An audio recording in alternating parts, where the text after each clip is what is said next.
डिग्रियों का होना ज़रूरी नहीं है दोस्तों। आपके पास एक्सपीरियंस और नॉलेज है तो आप उसके बदौलत संसार जीत सकते हैं। हाँ दोस्तों, क्योंकि 90% करोड़पतियों के पास ना ही कोई डिग्रियां हैं और ना ही कोई एजुकेशन है। दोस्तों, मैं राजा ठाकुर आप सभी का राजा संकलाजी पर स्वागत करता हूं। दोस्तों, कम पढ़े लिखे लोग ही ज़्यादा करोड़पति क्यों बन पाते हैं और वही ज़्यादा लोग करोड़पति क्यों हैं, जानते हैं एक छोटी सी कहानी के माध्यम से। दोस्तों, एक समय की बात है, एक बड़े राज्य में एक जहाज़ बन रहा था और बड़ी कंपनी ने उसका ठेका लिया हुआ था। और जब जहाज़ बन के वो कंप्लीट हुआ तो वो स्टार्ट नहीं हो रहा था। तो जो वहाँ के जो मैनेजर थे वो उन्होंने राजा साहब को शिकायत की। राजा साहब ने उन मैनेजर को कहा कि अपने राज्य का बड़ा सा इंजीनियर को बुलाओ और उसे ठीक करवाओ। तो मैनेजर ने वैसा ही किया, अपने राज्य का बड़े इंजीनियर को बुलाया और उसको ठीक करने के लिए कहा, तो उसे ठीक नहीं हो पाया। फिर वो राजा साहब के पास जाता है तो राजा साहब कहते हैं कि कोई देश का कोई बड़े इंजीनियर बुलवाओ और उसके यहाँ ठीक कराओ। फिर बड़े इंजीनियर आता है, ऐसे में ही सालों लग जाते हैं क्योंकि बड़ा देख रेख के बाद ही वो उसको देख पाता है और समझ पाता है। फिर वो इससे स्टार्ट नहीं हो पाता है और देश का इंजीनियर भी फेल हो जाता है। फिर राजा साहब के पास शिकायत लेकर जाता है और फिर कहते हैं राजा साहब की कोई विदेश का बड़ा इंजीनियर लेके आओ, क्योंकि वो परेशान हो चुके थे और हताश हो चुके थे।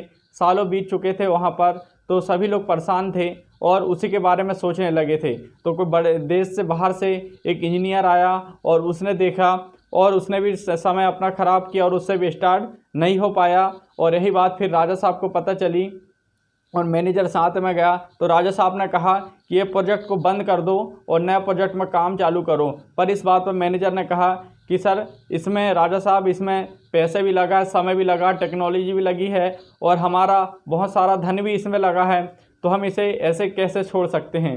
तो राजा साहब ने कहा कि आप ही कुछ उपाय बताओ। तो मैनेजर ने कहा कि मेरे पते में एक झोला छाप इंजीनियर और एक छोटा सा गांव का इंजीनियर है जो गांव किनारे की छोटी छोटी नाव और पनडुब्बियों को सुधारा करता है। तो राजा साहब उसकी बात नहीं माने कि बोले इतने बड़े इंजीनियर वहां पर आके फेल हो गए और एक छोटा सा इंजीनियर क्या कर पाएगा। फिर भी मैनेजर ने हट कहा और फिर से उनकी मनवाने के लिए अपनी बात को फिर से कहा। तो इस बार राजा जी मान जाते हैं और कहते हैं कि उसको बुलवा लो। तो जब वहाँ पर मैनेजर छोटे से मैनेजर के पास उसके यहाँ छोटा सा केबिन में पहुँचते हैं तो उसको सारी बताते हैं। तो जो छोटा इंजीनियर होता है वो कहता है कि सर, मैंने इतना बड़ा जहाज़ तो देखा भी नहीं हूँ, मुझसे कैसे सुधर पाएगा। फिर भी वो मैनेजर के बार बार मनाने पर वो तैयार हो जाता है और जहाज़ में दोनों लोग आ जाते हैं। जैसे ही जहाज़ में दोनों लोग आते हैं तो करीब 6 घंटे तक वो देखता है और स्टार्ट करने की कोशिश करता है, स्टार्ट नहीं होता है।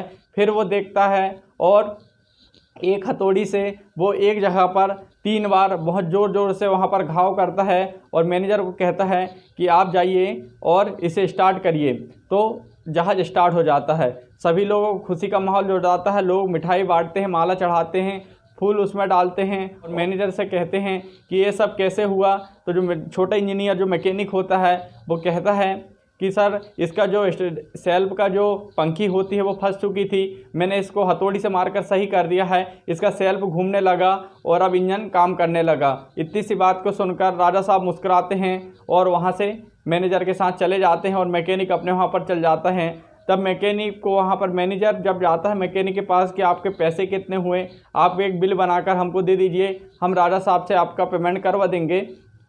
तो वहाँ पर 1 लाख रुपए का पेमेंट लिख कर देता है छोटा इंजीनियर और राजा साहब के पास जाता है। वो बिल तो चौंक जाते हैं कि इतना सारा पैसा कैसे लग गया इसमें, आपने तो 3 ही हथौड़ी मारा था। तो वो कहते हैं कि 3 हथौड़ी तो मारा था, पर जो 3 हथौड़ी मारने के हैं वो उनके सिर्फ 50 रुपये हुए हैं, बाकी जो मेरा 99,950 रुपये हुआ है, जो मेरे एक्सपीरियंस और जो मेरा नॉलेज रहा है उसका मैं ये पैसा ले रहा हूँ। उस समय बहुत ही राजा साहब उसकी बड़ाई करते हैं और पीठ थपथपाते हैं और उसे अपने यहाँ काम पर रख लेते हैं। दोस्तों, ये छोटी सी कहानी यह संदेश देती है कि आपके पास डिग्रियां हो ना हो, एक्सपीरियंस अगर नॉलेज है तो उसके बदौलत आप बड़े से बड़ा काम भी कर सकते हैं। दोस्तों, आपको इस पेज पर हर दिन एक नया कंटेंट मिलता रहेगा, तो चैनल को सब्सक्राइब करें और मिलते हैं फिर से एक नए कंटेंट के साथ। तब तक के लिए जय हिंद।